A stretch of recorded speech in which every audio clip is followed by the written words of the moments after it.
In 1996, teenager Alex Vreek receives the original and cursed Jumanji board game after his father finds it while jogging on a beach, but puts it aside, dismissively noting that nobody plays board games anymore, instead playing a video game involving motorcycles.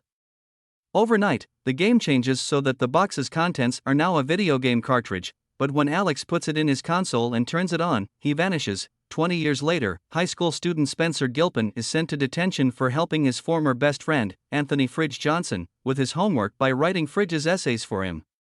They are joined by Bethany Walker, a beautiful girl who was caught talking on her phone during a quiz, and Martha Capley, a socially awkward girl who objected to being made to participate in gym class.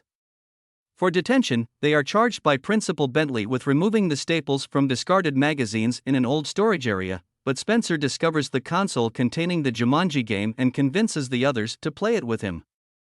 They are unable to access one of the 5-player options, a pilot, but once all 4 others have been selected, the game draws them all inside it. Finding themselves in a jungle, all 4 are shaken to realize that they have become the avatars they chose for the game. Spencer finds himself turned into Dr. Smolder Bravestone, a muscular archaeologist. Fridge arrives into the game as Franklin Moosefinbar, an expert zoologist, but Fridge is upset that his avatar is a foot shorter than he normally is. Martha becomes Ruby Roundhouse, killer of men. Bethany is now Dr. Shelley Oberon, a cartographer that Bethany mistook for a woman because the description read curvy genius, and she becomes horrified upon seeing her reflection. The 4 freak out as they realize they are in the game. Almost immediately, Bethany is suddenly eaten by a hippopotamus that emerges from the river, but she swiftly reappears after falling out of the sky. Fleeing from a stampede of hippos, the group encounter Nigel, whose repetitive responses help Spencer identify him as an NPC, non-player character, who tells them that they have come to Jumanji, in the context of the game, in response to a letter Nigel wrote to Spencer's avatar. The letter explains that Nigel was part of an expedition by explorer John Hardin Van Pelt to claim the legendary gem, the Jaguar's Eye, removal of the gem from the large jaguar statue granting Van Pelt control over the animals of Jumanji. In order to complete the game, the players must return the gem to the jaguar statue and call out Jumanji. With those instructions given, the group are dropped off outside a forest, where it is revealed that Bethany alone can read the map Nigel gave them, the map directing them to the next stage of their quest. They are subsequently attacked by Van Pelt's men on motorbikes, but manage to escape by fleeing through the trees and jumping off a cliff into a river. After emerging from the river, Martha realizes that she has been shot, but returns to the group immediately after her avatar explodes. Examining a series of lined tattoos on their forearms, which originally consisted of 3 bars where Martha and Bethany now only have 2, Spencer realizes that these bars indicate the number of lives they have in the game, guessing that they will die for good, both in the game and in the real world as well, once they lose all 3 lives. While traveling to the bazaar where they will receive their next clue, an argument between Spencer and Fridge over Fridge's perception of Spencer's role in this problem results in Fridge pushing Spencer off a cliff, costing him one of his lives. In the bazaar, Fridge loses one of his lives when he eats cake, previously identified as one of his character's weaknesses, and explodes, drawing the attention of Van Pelt's minions.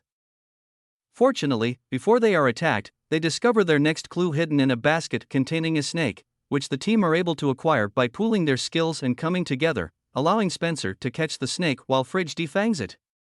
When Van Pelt's forces attack, Spencer attempts to fight them off, but they are soon confronted by Van Pelt himself, only just escaping when another player uses a smoke grenade as a distraction and leads them to a secret passage. The 5th playable character introduces himself as the pilot Jefferson Seaplane McDonough, who says his real name is Alex. He leads the gang away. Alex takes the 4 to a treehouse that once belonged to Alan Parrish. He makes margaritas for the gang, and Fridge gets drunk. Alex mentions that he has been stuck in the game for months, and he hasn't been able to get to the transportation shed to get himself out. Alex has used up 2 of his lives and been unable to progress further without the others due to his limited skills, but has identified the transport shed where they will acquire the means to move on. While Bethany teaches Martha in how to flirt to distract the guards, Alex's dated references lead Spencer and Fridge to realize that he is Alex Vreek, Alex in turn, being shocked to learn that he has been trapped in the game for over 20 years. Although Alex suffers a panic attack, the team are able to gain access to the transport shed after Martha taps into her character's strength of dance combat.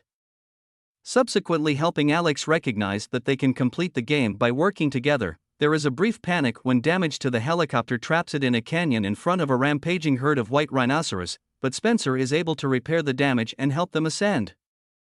Unfortunately, they lose the gem when it falls out of Fridge's backpack, but Spencer is able to reclaim the gem after using Fridge as a sacrifice to draw the rhino herd's attention, subsequently ordering Alex to spin the helicopter in time to catch Fridge as he respawns. Once they land, Alex is stung by a mosquito and begins to die due to his avatar's weakness, but Bethany saves him by giving him CPR, which passes one of her remaining lives to him. As they prepare for their next step, Spencer and Martha admit that they have feelings for each other in the real world, while Bethany begins to bond with Alex. Making their way to the jaguar statue, they find themselves confronted by actual jaguar guards, which costs Spencer one of his lives when he attempts to take the gem along the path to the statue alone.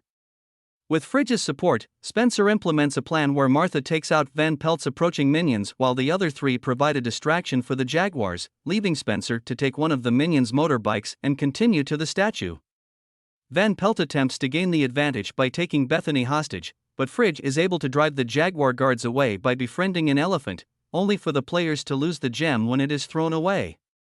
While the others distract Van Pelt's minions, Spencer takes the bike to the top of the statue while Martha retrieves the gem from a pit full of snakes. Using her character's weakness to venom to sacrifice her second life and respawn in a position where she can pass the gem to Spencer as she falls. With this action, Spencer places the gem in the statue and calls out Jumanji, ending the game and restoring the jungle to peace. With this victory, Nigel appears to congratulate the group, shaking their hands and returning them to the real world. Back in the storage room, all 4 detention students have returned to their true forms, but are saddened to find that Alex is not among them. As they walk home, they witness the Vreek household, which had fallen into disrepair as Alex's parents had no answer as to his fate, has been fully restored. As a car parks outside the house to release a family, the father sees the former players and confirms that he is Alex, who emerged from the game in 1996 and changed his history, also revealing that he named his eldest daughter after Bethany. The following week at school, Spencer and Fridge are friends once again, and Bethany is making plans to go backpacking, while Spencer and Martha start dating.